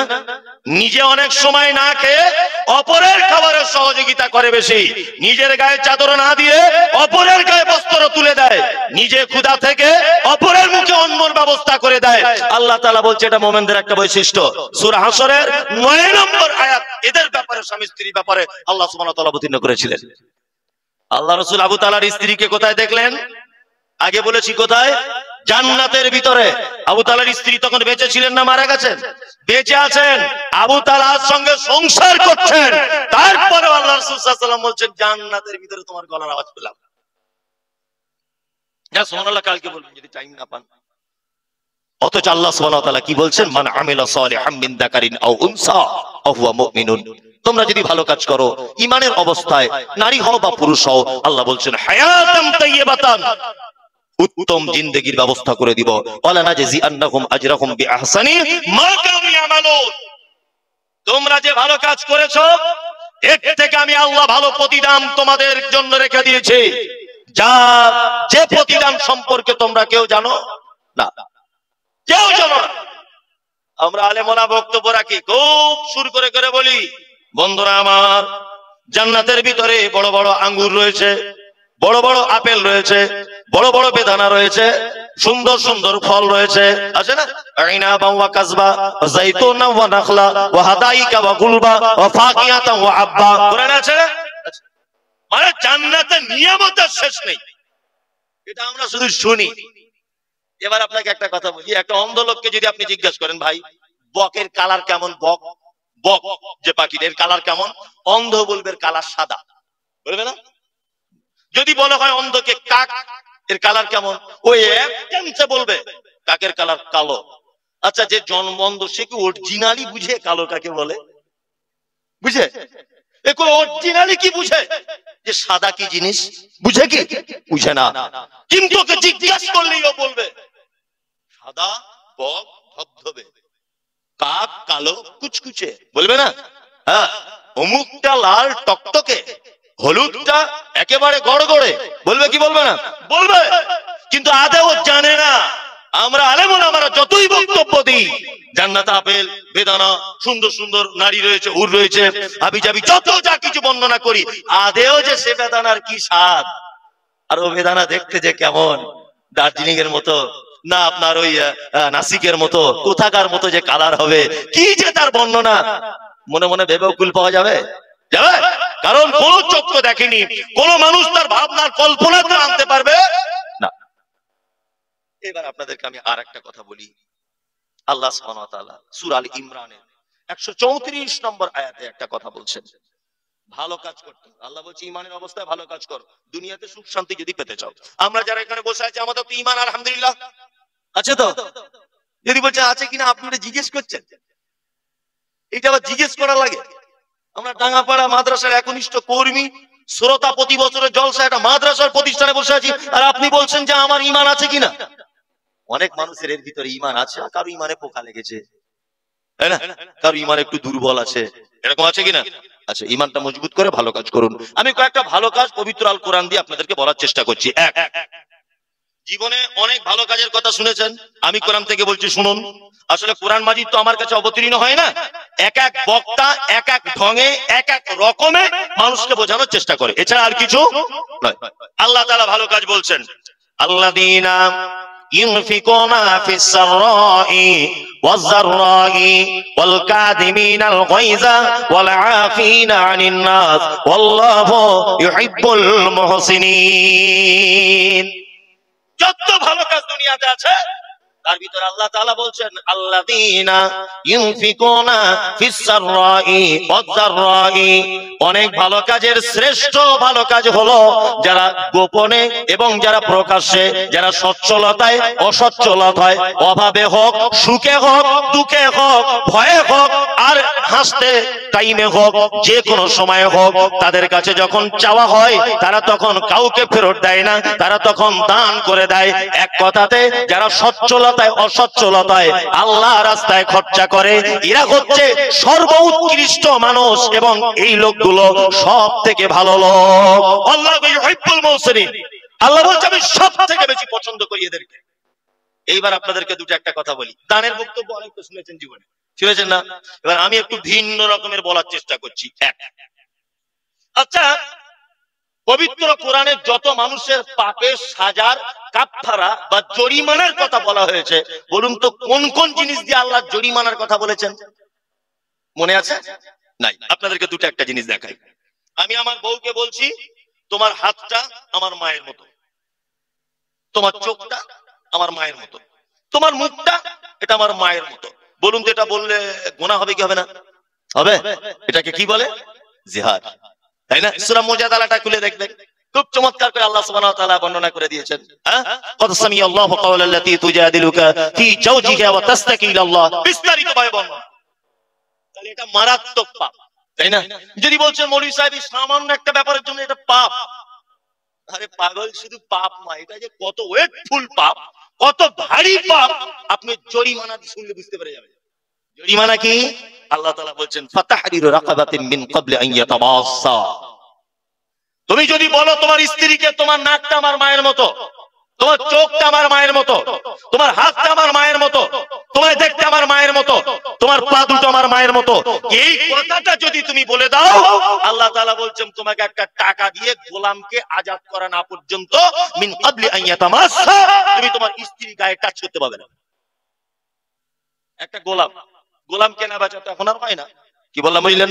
যাই হোক, তারপরে কেউ যদি গোলাম আজাদ করতে না যদি পারে, আল্লাহ তাআলা বলছেন ফাইন লাম ইয়াজিদ ফাসিয়ামু শাহরাইন মুতাতাবিঈন, যদি গোলাম আজাদ করতে না পারো তাহলে তুমি পরস্পর 2 মাস সিয়াম পালন করো। 60টা, সহজ বাংলায় বলছি মানুষ বুঝতে পারবে, রোজা রাখতে হবে কটা? 60টা। ঠিক 49 দিনের মাথাতে আপনার রোজা ভেঙে গেছে কোন একটা কারণে, আবার গোড়া থেকে, কি বলছি বুঝতে পারছেন? ঠিক 58 দিনের মাথাতে রোজা ভেঙে গেছে কোন কারণে, আবার প্রথম থেকে, কি বলছি বুঝতে পারছেন? তাহলে দ্বিতীয় জরিমানা কি? প্রথম যদি না পারেন দ্বিতীয়টা 60টা রোজা রাখতে হবে, তাই তো? তারপরে যদি আপনি এটাও যদি না পারেন, আল্লাহ তাআলা বলেন ফাইলাম ইস্তাতি ফাইতামু সিত্তিনা মিসকিন, তুমি 60 জন মিসকিনকে খাওয়াও। কজন? 60 জন, তাই তো? 60 জন মিসকিনকে খাওয়াতে হবে। মিসকিনকে খাওয়ানো এটা সাদকা না দান? সাদকা তো, সাদকা। তাহলে এই রকম একটা পাপের সাজা কি দিয়ে? দুটো জিনিস, তিনটে জিনিস। 2 নম্বর দুটো কি দিয়ে? দুটো হচ্ছে অর্থকে ব্যয় করে। গোলাম আজাদ করতে গেলে টাকা লাগবে না? মিসকিন খাওয়াতে গেলে টাকা লাগবে না? দান করা লাগবে না? লাগবে কিনা? তাহলে জরিমানা দুটো বিষয় কি দিয়ে? দান দিয়ে, তাই না? এবার আপনাদেরকে বলছি, আপনি হজ করতে গেলেন, হজ করতে গিয়ে কুরবানি করতে ভুলে গিয়েছিলেন, কোন কারণে ভুল হয়েছে, কি করতে হবে? প্রথমে আপনাকে সাদকা করতে হবে। সাদকা যদি করতে না পারেন, 3টে ওইখানে সিয়াম পালন করতে হবে। 3টে, কটা? 3টে। আবার মক্কা থেকে বাড়ি আসার পরে আপনাকে সিয়াম পালন করতে হবে 7টা। টোটাল কটা? 10টা সিয়াম পালন করতে হবে। আর প্রথমে আল্লাহ রাসূল সাল্লাল্লাহু আলাইহি ওয়াসাল্লাম কি বলছেন? সাদকা করতে হবে, তাই তো? তাহলে এটা একটা ভুলের কাফারা। এবার আপনাদেরকে বলি, আচ্ছা বলুন তো, আমরা মাঝে সাঝে বলি না আল্লাহর কসম করে বলছি এটা করব, অথচ করতে পারলেন না, এরকম হয় কি হয় না? হয়। তাই কসম করার পরে যদি কসম টিকিয়ে রাখতে যদি না পারেন, কাফারা কি? সর্বপ্রথম কাফারা হচ্ছে আপনার 10 জন মিসকিন খাওয়াতে হবে। কতজন? 10 জন। 10 জন মিসকিন যদি আপনি খাওয়াতে না পারেন, আপনাকে 3টে রোজা রাখতে হবে তার কাফারার জন্য। কটা? 3টা। 3টা রোজা রেখে তার কাফারা। তার মানে আপনি কসম ভঙ্গ করলেন, তার জরিমানা আপনাকে 10 জন মিসকিনকে খাওয়াতে হবে। আচ্ছা, মিসকিনকে খাওয়ানো এটা দান কি দান নয়? সাদকা কি সাদকা নয়? সাদকা। মানে পাপ থেকে বাঁচার জন্য সবথেকে বড় যে হাতিয়ার বা মাধ্যম, তার নাম হচ্ছে দান বা সাদকা। এবার আর একটা কথা আপনাদেরকে বলি, দেখবেন এতে খুব মজাও লাগবে, শুনলে কাজও হবে। আমাদের পাড়া গ্রামে যখন লোক মারা যায়, খুব নিঃশ্বাস দিতে কষ্ট হচ্ছে, করছে না? করে না? করে। তখন আমরা কি করি? খালা একটু গরম দুধ দাও না ওর গালে, চাচি একটু গরম পানি দাও, ঠান্ডা পানি দাও। দিই কি দিই না? ও কি ঠান্ডা পানির কথা বলছে? ও বলছে যে আমার ঠান্ডা পানি আনো তাড়াতাড়ি, আশরাফুল খাইরুল তাড়াতাড়ি করে আমার একটু পানি দে, এরকম কিছু বলছে না। আল্লাহ কি বলছেন? ও যখন মৃত্যু যন্ত্রণায় ছটফট করে তখন কি বলে? আনফিকু মিম্মা রাযাকনাকুম মিন ক্বাবলি আন ইয়াতিয়া আহাদাকুমুল মাউত ফায়াকুলা রাব্বি লাউলা আখখারতানি ইলা আজালিন করিম ফাআসাদদাকা ওয়া আকুম মিনাস সালিহিন। একজন মুমিন মানুষের আত্মা যখন বার হয়ে যায়, মালাকুল মউত যখন একজন মুমিনের জানটা যখন কবজ করে, তখন আপনার 1 গ্লাস পানির নিচে যে পানিটা থাকে, পান করার পরে ওই পানিটা যেমন নিচেই ফেলে দিলে কোনো আওয়াজ হয় না, ঠিক তেমন একজন মুমিনের আত্মাকে যখন জিবরিল আমিন নিজের কবজাতে নিয়ে নেয়, তখন কোনো মুমিন মানুষের কষ্ট হয় না। কিন্তু একজন বেঈমান, একজন ডাকাত, একজন সুদখোর, একজন মাতাল, একজন বদমাশ লোক, তার যখন জানটা কবজ করা হয়, তখন জিবরিল আমিন তাকে এত কঠিন করে ধরে যে তার আত্মাটা বার করার সময় তার রগগুলো চোখের রগগুলো, দাঁতের রগগুলো, মাথার রগগুলো, নাড়ি ভুঁড়িগুলো সব যেন ছিঁড়ে যেন বার হয়ে যায়। আর ও তখন কষ্ট পায় আর একটা কথা বলে, কি বলে? ফাসাদদাকা ওয়া কুম মিনাস সালিহিন। আল্লাহ গো, পৃথিবীতে তুমি আমাকে আর একবার যাওয়ার সুযোগ দাও, আর একটা ঘন্টা তুমি আমাকে সুযোগ দাও। তুমি যদি আমাকে সুযোগটা দাও তাহলে আমি অন্য কিছু করতে পারি আর না পারি, আমি গিয়ে একটু সাদকা করে ভালো মানুষদের অন্তর্ভুক্ত হয়ে তারপরে তোমার কাছে আসবো, তারপরে তোমার কাছে আসবো। এবার আপনাদেরকে একটা কথা বলি, তাহলে যে লোকটা মৃত্যু যন্ত্রণা চটপট চটপট চটপট করছিল, ওই লোকটা কি কামনা করে? আল্লাহ পৃথিবীতে আর একবার সুযোগ দাও, আমি কি করব? সাদকা করে আসবো, দান করে আসবো, আর দান করে ভালো মানুষদের দলে ঢুকে তবে আমি আসবো। এবার আপনাদেরকে একটা এখানে শিক্ষা দিই। আচ্ছা বলুন তো, দুনিয়াতে যত আমল আছে সব থেকে সহজে করা যায় কোন আমল? জানা আছে? জানা নেই? এক, আপনি যদি মনে করেন আমি নামাজ পড়বো, প্রথমে আপনার শরীরটাকে পবিত্র রাখতে হবে। 2 নম্বরে আপনাকে ওযু কমপ্লিট করতে হবে। 3 নম্বরে আপনি যদি 2 রাকাত নামাজ পড়েন তাহলে মিনিমাম 10 মিনিট আপনার টাইম দেওয়া লাগবে। লাগবে কি লাগবে না? আপনি যদি মনে করেন যে আমি হজ করতে যাব, তাহলে আপনার পাসপোর্ট তৈরি করতে হবে, ভিসা লাগাতে হবে, 5 লক্ষ টাকার খরচা হবে, মেডিকেল চেকআপ করা হবে। আপনি হজে যেতে পারবেন কি পারবেন না? আপনি প্লেনে ওঠার আগে 4 জায়গাতে চেকিং করা হবে, নেমে আপনাকে 4 জায়গায় চেকিং করা হবে, আপনার ভ্যাকসিনের কাগজ আছে কিনা দেখবে। আসা যাওয়া নিয়ে হজ করতে টাইম লেগে যাবে 40 দিন, এখন টাইম করেছে 54 দিন। তার মানে এই ইবাদতটা কমপ্লিট করতে টাইম লাগবে কতদিন? না 50 দিন। আপনি যদি মনে করেন আমি সিয়াম পালন করব, অর্থাৎ আমি রোজা রাখবো, আপনাকে সাহারি খেতে হবে নির্দিষ্ট নিয়মে। সাহারি খাওয়ার পরে আপনাকে কি করতে হবে? আপনার সারা দিন উপোস থাকতে হবে, গালাগালি দিলে হবে না, স্ত্রী মিলন করলে হবে না, এক কথায় অবৈধ জিনিস থেকে আপনাকে দূরে থাকতে হবে। সন্ধ্যাবেলাতে আগে ইফতারি করলেও হবে না, পরে ইফতারি করলেও হবে না, নির্দিষ্ট টাইম আপনাকে ইফতারি করতে হবে। তার মানে এই ইবাদতটা কমপ্লিট হতে কতক্ষণ টাইম লাগলো? 12 থেকে 14 ঘন্টা টাইম লেগে গেল, 15 থেকে 16 ঘন্টা টাইম লেগে গেল। এলাকা বিশেষে, জায়গা বিশেষে এই টাইমটা লাগবে। লাগবে কি লাগবে না? তার লোকটা মরার আগে যদি বলে আল্লাহ আমাকে একটু সুযোগ দাও, একটু হজ করে আসি, হবে? ও হজ করার টাইম পাবে? ও যদি শুধু বলে যে আল্লাহ 2 রাকাত নামাজ পড়ার সুযোগ দাও, তা পানিতে ওযু করে তারপরে তো 2 রাকাত নামাজ পড়বে? জি। লোকটা যদি বলে রোজা রাখবো, কত ঘন্টা টাইম লাগবে? 15 থেকে 16 ঘন্টা। কিন্তু লোকটা সহজ একটা আমলের কথা বলবে, কি? ফায়াকুলা রাব্বি লাউলা খরাতানি ইলা আজালিন করিব ফাসাদদাকা ওয়া কুম মিনাস সালিহিন। আল্লাহ একবার আমাকে তুমি সুযোগটা দাও, একটা বার সুযোগ দাও, আমি দুনিয়াতে যাবার পরে কিছু সাদকা করে তবে আসবো। এটা হচ্ছে সবথেকে অল্প টাইমের ভালো কাজ। পকেটে পয়সা ছিল, ভিখারি এসে বলছে লা ইলাহা ইল্লাল্লাহ, চাচা কিছু দাও, পটাম করে বার করে 10 টাকার নোট দিয়ে দিলেন, ইবাদত হয়ে গেল। টাইম লাগলো? যদি নামাজ পড়তে বলতেন মিনিমাম 20 মিনিট টাইম লাগতো। ওযু করতে হতো, শরীর পাক আছে কিনা আছে গোসল করতে হতো, সাজদা দিতে হতো, রুকু দিতে হতো, সালাম ফিরিয়ে জিকির করতে হতো, মিনিমাম 20 মিনিট টাইম লাগতো, লাগতো না? কিন্তু এটা একটা এমন একটি ইবাদত, পকেটে ছিল, চট করে বার করে একটা ভিখারি হাতে দিয়ে দিলেন, আপনি একজন দাতা হয়ে গেলেন। কি বললাম বুঝলেন? এইবার আপনাদেরকে আরেকটা কথা বলে দিই। আল্লাহ নবী সাল্লাল্লাহু আলাইহি ওয়াসাল্লাম তিনি বলছেন, সাদকা বা দান এমন একটা জিনিস, ইত্তাকুল্লাহ ওয়ালা বিশিক্কি তামারিন, তোমরা কি করো? তোমরা জাহান্নাম থেকে বাঁচো। যে কোনো মূল্যে জাহান্নাম থেকে বাঁচার কিছু যদি খুঁজে না পাও, কিছু যদি তোমার কাছে না থাকে, তুমি কি করো? খাজুরের একটা টুকরা হলেও আল্লাহর রাস্তায় দান করে দিয়ে তুমি জাহান্নাম থেকে কি বাঁচো। রাত্রি এখন 12:30 বাজে, আমার তো ওঠার কথা ছিল 10:20-তে, যাই হোক কোনো কারণে টাইম এদিক ওদিক হয়ে গেছে, এখন 12:30 বাজে। আর একটা চমৎকার হাদিস আপনাদেরকে বলি, সহিহ বুখারীতে হাদিসটা রয়েছে। কি বললাম বুঝলেন? হাদিসটা বর্ণনা করছেন কে? কে? আম্মা জান আয়েশা সিদ্দিকা রাদিয়াল্লাহু তাআলা আনহা। হাদিস বর্ণনা করছেন কে? আম্মা জান আয়েশা সিদ্দিকা রাদিয়াল্লাহু তাআলা আনহা।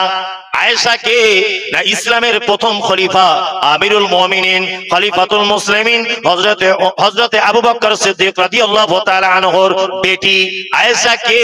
না আয়েশা হচ্ছে আল্লাহ রাসূল সাল্লাল্লাহু আলাইহি ওয়াসাল্লামের সর্বশেষ বিবি এবং সবথেকে ছোট অল্প বয়সের বিবি। আয়েশা কে?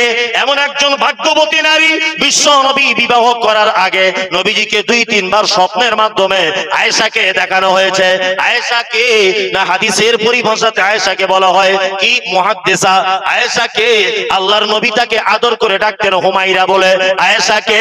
ইসলামের ইতিহাস যদি আপনি দেখেন, আল্লাহর নবীর বিবিদের ভিতরে সবথেকে বেশি কোরআনের শিক্ষা দিয়েছেন অন্যান্য মহিলাদের নাম হলো তার আম্মাজান আয়েশা সিদ্দিকা রাদিয়াল্লাহু তাআলা আনহা। হাদিস বর্ণনাকারিনী আয়েশা কোন বিবি নবীজিকে করিলেন জিজ্ঞাসা, ওগো নবী তব সাথে দেখা হবে কার? নবী বলে দুনিয়াতে কাতলম বাজার। মাশাআল্লাহ। যাই হোক, আলাউদ্দিন কুলগাছি পাড়া 500 টাকা। রফিকুল ইসলাম হাদিস আর বলছি না। রফিকুল ইসলাম শ্যামপুর 2000 টাকা। ফজলুল হক শ্যামপুর 500 টাকা। জাহাঙ্গীর হোসেননগর 200 টাকা। নাজিরা বিবি টপিডাঙ্গা 3000 টাকা। আচ্ছা, নাসির উদ্দিন বেনিপুর 1050 টাকা। আনারুল হক জীবনপুর 500 টাকা। হাবিবুর রহমান চর লবণগোলা নাকি 1431 টাকা। আব্দুল কুদ্দুস হাবাসপুর উনি দিচ্ছেন 200 টাকা। ডাক্তার সাইফুল নতুন পাড়া উনি দিয়েছেন 5000 টাকা। যারা দিচ্ছে আল্লাহ তুমি তাদের দানকে কবুল করে নাও। আল্লাহুম্মা সাল্লি আলাইহি আল্লাহুম্মা বারিক আলাইহি। আপনাদের কাছে অনুরোধ যে আপনারাও কিছু অবশ্যই মাদ্রাসার জন্য দেন। কারণ হচ্ছে এই বর্তমান যা প্রেক্ষাপট, তাতে করে আপনি জাহান্নাম থেকে বাঁচার যে পদ্ধতি মুহাম্মদ সাল্লাল্লাহু আলাইহি ওয়াসাল্লাম বলেছেন, তোমরা খাজুরের একটা টুকরো হলেও আল্লাহর রাস্তায় সাদকা করো, আল্লাহর রাস্তায় দান করো, এর মাধ্যমে তোমরা জাহান্নাম থেকে বাঁচো। এখন বর্তমানে দান করার আর কোনো জায়গা আমার তো নজরে পড়ে না, শুধুমাত্র মাদ্রাসা ছাড়া। দেখুন দেখুন আপনি গ্রামের ভিখারি আগে যা আসতো এখন আসে? এখন আর নাই। আল্লাহ চাইলে সবাইকে আল্লাহ সচ্ছলতা করে দিয়েছে, করে দেয়। সবাই ডাল ভাত নুন ভাত কিছু খেয়ে দিন যাপন করছে। আর অভাবে মানুষ এখন আর পাওয়া যায় না। অন্তত পক্ষে আর্থিক দিকের যে দুরবস্থা ছিল ওটা অনেকটা মিটেছে, তাই না? এখন আমি তো মনে করি আপনার অর্থ, আমি জানি দানের কথা বললে লোক আর বুঝবে না। মানুষ অত বোকা আছে যে লাস্টের বক্তা দানের কথা বলবে আর ও বসে থাকবে, অত সহজ। ওই জন্য আমি চাইছিলাম যে ঠিক জায়গাতে এসে বলি, টুক করে ছেড়ে দেবো। যাই হোক, তা এটা প্রতিষ্ঠানের জলসা বলাটাও আমার দায়িত্ব এবং কর্তব্যের ভিতরে। আপনারা ওই জন্য আপনাদেরকে বারবার বলা হচ্ছে যে আল্লাযীনা ইউনফিকুনা ফিস সাররাই ওয়াজ যাররাই, আল্লাহ তাআলা বলছেন যারা দান করে সচ্ছলতা এবং অসচ্ছলতায়, আর ওয়াল কাযিমিনাল গায়যা, রাগ হলে যারা রাগকে কন্ট্রোল করে, ওয়াল আফিনা আনিন নাস, চার মানুষ যদি কোনো অপরাধ করে মানুষকে সে ক্ষমা করে। আল্লাহু ইউহিব্বুল মুহসিনিন, আল্লাহ তাআলা বলছেন আমি মুহসিন বান্দাদের সবথেকে বেশি ভালোবাসি। ওই জন্য ভালোবাসার ভিতরে রয়েছে প্রথম নম্বরে গোপনে যারা দান করে, যারা কে প্রকাশ্যে করে, যারা সচ্ছলতায় করে, যারা অসচ্ছলতায় করে। আল্লাহ তুমি এই বান্দাদের ভিতরে আমাদের গণ্য করে নাও, আমিন। আমাদের আয়েশা হাদিসটা বলছিলাম, হাদিস বর্ণনা করেছেন আয়েশা কোন বিবি নবীজিকে করিলেন জিজ্ঞাসা, ওগো নবী তব সাথে দেখা হবে কার? নবী বলে দুনিয়াতে হাত লম্বা যার। মা আয়েশা বলে এ কথা যখন শুনিলাম কানেতে, কাঠখণ্ড লইয়ে হাত লাগিলাম মাপিতে, দেখিলাম বিবি সাউদার হাত লম্বা বলি, আমারও মুখেতে ওগো পড়ে গেল কালি। হাত লম্বার অর্থ পরে পারিলাম বুঝিতে, দান ধন যারা করে এই দুনিয়াতে, তারপরে জয়নাব এসে নবীজিকে কয়, কেন জয়নাব আল্লাহ রাস্তায় বেশি করে ক্ষয়? একে নামের মানুষ শুনুন হাদিসটি বুখারীর, জয়নাবে আনন্দ আর আয়েশার মুখ ভারী। সহিহ বুখারী হাদিস এটা। আম্মা জান আয়েশা বলছে আল্লাহ রাসূল কিয়ামতের দিনে আপনার সাথে প্রথমে দেখা হবে কার?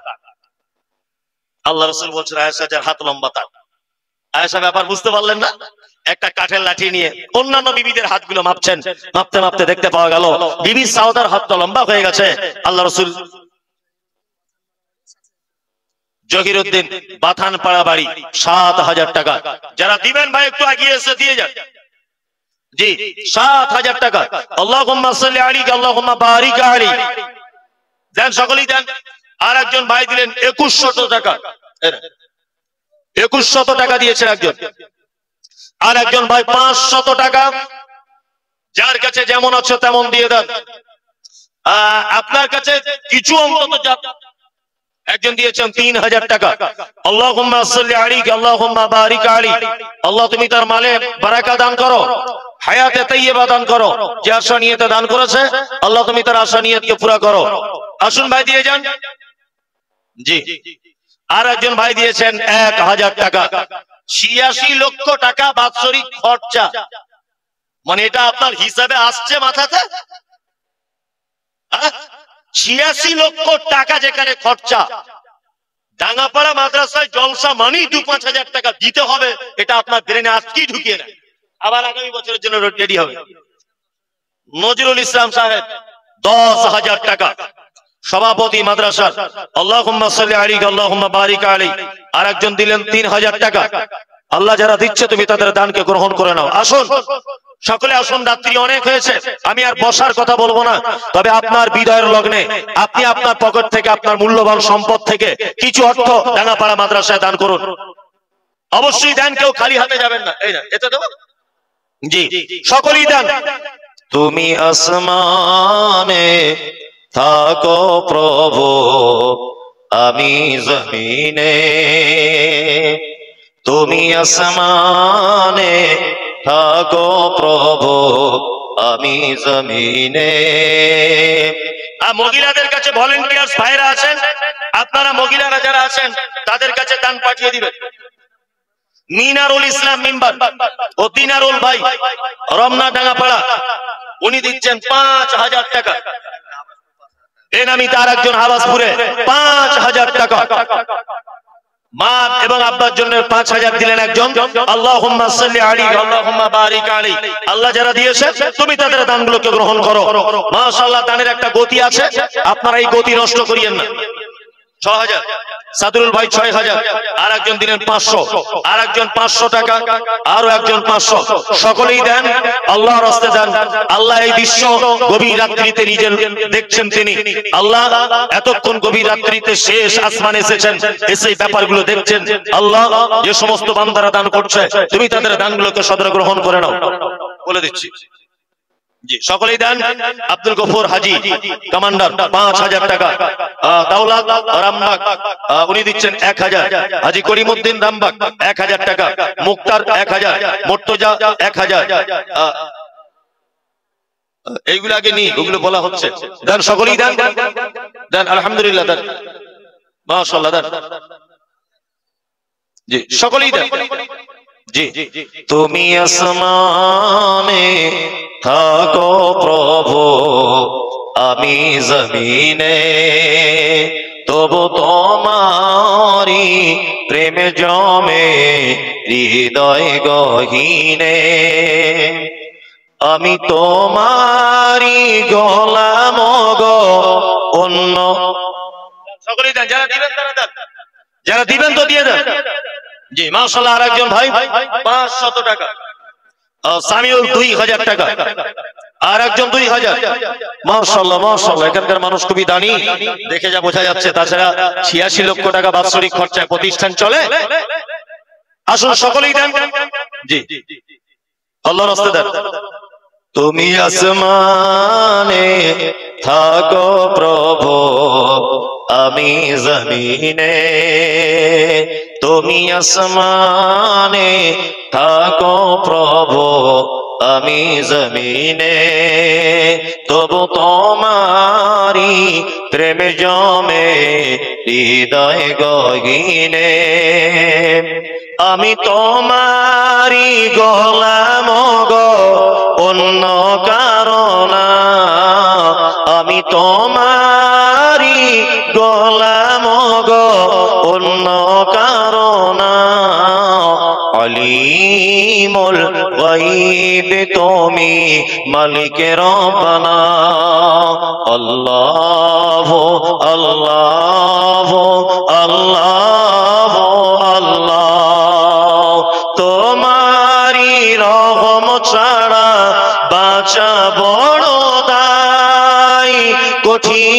কঠিন দিনে কঠিন ক্ষণে বাঁচিয়ে রাখো গো আমায়, কত শত ভুল মাফ করে দাও, কত শত ভুল মাফ করে দাও, জানা কি অজানা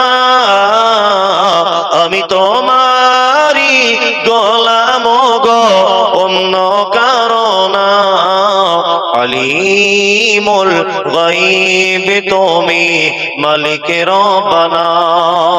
আল্লাহ আল্লাহ আল্লাহ আল্লাহ, তুমি আসমানে থাকো প্রভু, আমি জমিনে, তুমি আসমানে থাকো প্রভু, আমি জমিনে, তবু তোমারি প্রেম জমে হৃদয় গগিনে। যারা দিবেন ভাই দিয়ে দেন, আর তো কেউ বক্তা নেই, শেষ। তাহলে মজলিস ভাঙা দোয়া বলে দিয়ে দেন ভাই, তাড়াতাড়ি দেন। জি, আবুল খায়ের, আবুল খায়ের দিয়েছেন ৫,০০০, আর একজন ১০০ টাকা। সারা রাত শোনে বক্তা আছে তো, বক্তা নিয়ে আসুন। তোফা খাতুন ১,০০০, ময়না ৫০০, মৃত্যু মায়ের জন্য, মৃত্যু বোনের জন্য দেন, সকলেই দেন। হাজির বেটার বিয়ে হলো কাজীর বেটির সাথে, হাজির বেটার বিয়ে হলো কাজীর বেটির সাথে, কাজীর বেটি বলছে আমি যাব সিনেমাতে, হাজির বেটা বলে শোনো বাপ যে আমার হাজি, ওগো বিবি তোমার কথায় কেমনে হব রাজি, কাজীর বেটি দুঃখ মনে কথা নাকি বলে, হাজির বেটা পড়লো ফেরে বোঝাই কোন ছলে, সিনেমা দেখা মেয়ে মানুষ ঘরে রাখা দায়, অবশেষে রাজি হতে হলো নিরুপায়, হাজির বেটা বলে শোনো শোনো গো সুন্দরী, আমার ছোট আমার জামা পড়ো তাড়াতাড়ি, দুই বন্ধুর মতো তারা গেল সিনেমাতে, রাস্তা তাদের জানা আছে সন্দেহ নাই তাতে, বিয়ের আগে কত গেছে হিসাব কে বা রাখে, হলের সামনে দাঁড়িয়ে গেল লাগলো আলোর ছটা, অনেক দিনের পুরাতন বন্ধুর সাথে হলো দেখা, বন্ধু বলে ওরে বন্ধু এটা কে তোর হয়, বন্ধু বলে ওরে বন্ধু এটা কে তোর হয়, বন্ধু বলে ওটা আমার শালার পরিচয়, আদেশ করিল আল্লাহ পবিত্র কোরআনে বিবাহ করিতে যত আদম সন্তানের,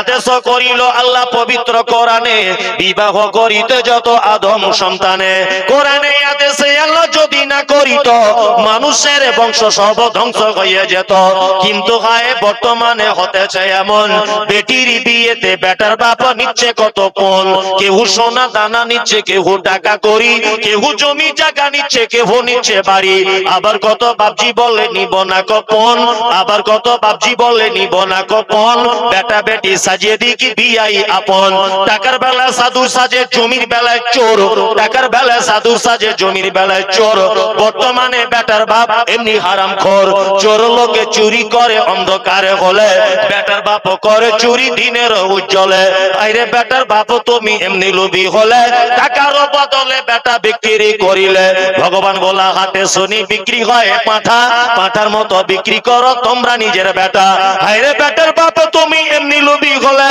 পাঁঠার মতো বেটা বিক্রি করিলে, তোর জন্য কত নারী বিষ পান করে, কত নারী গলায় দড়ি দিয়ে ঝুলে পড়ে, এর জন্য কে বাদাই জানো বেটার বাপ, শত শত বেটির বাপরা দিচ্ছে অভিশাপ। লোক নেই আর বলবো না, মেয়ে দামি কি, মেয়ে আমি কি করবো, ওর তো অন্য জায়গায় দেখো না, ওই লোকগুলো সবই থাকতো, শুধু একটা পদ্ধতি উল্টো পাল্টার কারণে এ হয়ে গেল, লোকগুলো থেকে যেত, এতক্ষণ পর্যন্ত বক্তব্য দিলেও থাকতো, তাই না? কিন্তু আদায়ের কথা বললে লোক থাকে না, এমনিতে এটা অ্যালার্জি আছে ভাব সব জায়গাতেই, তাই না? ওই জন্য আদায় কথা বললে চলে যায়, তারপরে আদায়টাও প্রয়োজন আছে অবশ্যই, মাদ্রাসার ব্যাপার, যাই হোক আপনারা দিয়ে দেন। একজন মনে ৫,০০০ টাকা দিলেন না, জি রবনা পাড়াতে একজন ভাই ৫,০০০ টাকা দিলেন, মাশাআল্লাহ, রাগ করো না বলছি আমি সনদি এমন, আর কেমন এতে মোদের ঘরে নারীর আগমন, রাগ করো না বলছি আমি সনদি এমন, কেমন এতে মোদের ঘরে নারীর আগমন, যদি কোন নামাজ রোজা দেখা পরেজগারি, বাজারেতে কিনলে শাড়ি সঙ্গে পাবো নারী, আসল নারী মা খাওয়া এলো দুনিয়াতে, ওই নারী হতে এত নারী হিসাবকে বাড়াকে। বর্তমানে দেখি শুধু নারীর আমদানি, নারীর ফটোয় ব্যবসা চালায় হাজারো দোকানি, মৌলবী ও মাওলানার হাজি গাজী ভাই, মৌলবী ও মাওলানার হাজি গাজী ভাই, বর্তমানে নারীর হাতে বাঁচার উপায় নাই, রেডিও টেলিভিশন আর সিনেমা হলে দলে দলে যাচ্ছে পুরুষ নারী আছে বলে, দেশলাইটা হাতে নিয়ে ঠুকতে যাব কাঠি, ঠোকার আগে তার উপরে আছে নারীর পাটি। নববর্ষের দিনে দেখো হাজার দোকানদার, নববর্ষের দিনে দেখো হাজার দোকানদার, নারী মার্কা ফটো দিয়ে দিচ্ছে ক্যালেন্ডার, বাজারেতে চা বিস্কুট আনবে সবাই কিনে, সেটাই দেখো নারীর ফটো বিস্কুটের ওই টিনে, আলকাতরা টিনে দেখো নারীর ফটো আছে, বেশি দামে আলকাতরা বিক্রি হবে বলে, পানের সঙ্গে জর্দা খায় 300 পাতির কোটো, সেটাই দেখো বাদানাইকো আছে নারীর ফটো, বাজারেতে চা বিস্কুট আনে সবাই কিনে, সেটাই দেখো মেয়ে আছে বিস্কুটের ওই টিনে, নিজের টাকায় সাবান কিনে ময়লা দৌড় করে, ময়লা দৌড় যেমন তেমন নারীর ফেরে পড়ে, ইফকো কিনুন পটাশ কিনুন রাসায়নিক সার, তার বস্তার উপর দেখতে পাবে নারীরও পিকচার, সাইকেলের ওই সামনের চাকায় মার্কেটের ওই নিচে, সাইকেলের ওই সামনের চাকায় মার্কেটের ওই নিচে, সেটাই দেখো বাদানাইকো নারীর ফটো আছে, তোর বউকে যাই না দেখা যায় না রাস্তাঘাটে, ওই বউকে দেখবে সবাই ভোটের তালিকাতে।